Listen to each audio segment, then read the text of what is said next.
Greetings, BlazeLeeDragon here, and today I'm going to be recording with my brand new creative webcam, so I'm not sure how the quality of this video is going to be. This video is essentially a method that you can use for crossing yourself with a pentagram. Now, of course, it doesn't necessarily work when you say it that way because crossing yourself is doing the sign of the cross, such as the monotheistic Christians will do. And that's usually your 4-point touch point where we go to the head, to the chest, and then to each of the shoulders.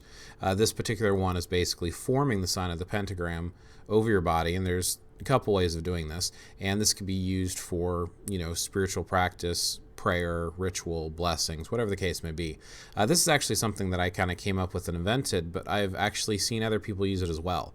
I don't know if it has any historical references where it's been used in history or if any groups used it commonly. This is more sort of, like I said, a modern thing and something I kind of came up with but noticed was also used. So I figured I'd share it with you just in case you'd like to incorporate it in your personal practices.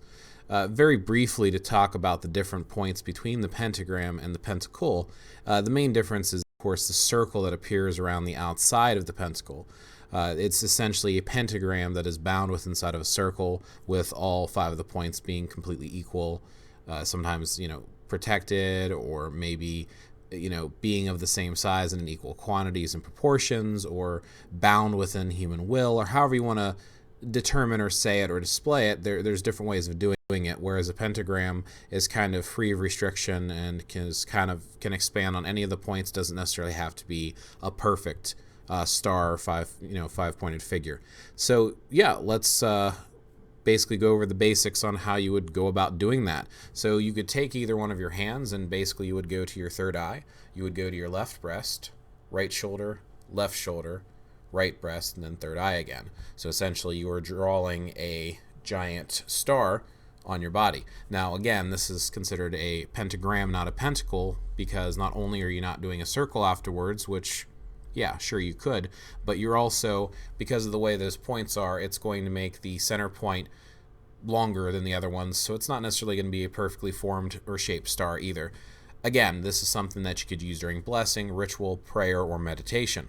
Now, the other way that you could do it is when you're drawing an actual pentagram in the air, and if you're using it for ritual or spellcraft, whatever the case may be, if you think about doing it in the air behind you, starting from the lowest point and then drawing upwards, usually as you're invoking or empowering pentagram, and doing it in the reverse is like you're banishing or to dispel pentagram.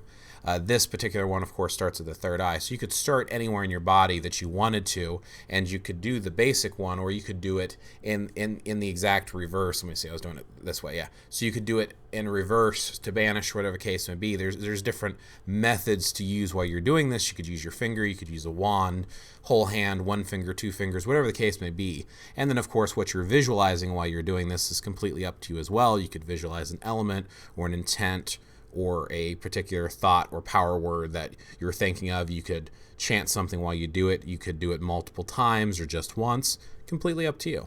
So this is BlazeLeeDragon. Thanks for watching. Hopefully you found this useful. Thumb up, like, and subscribe, and hopefully I'll get some more videos out there. Thanks.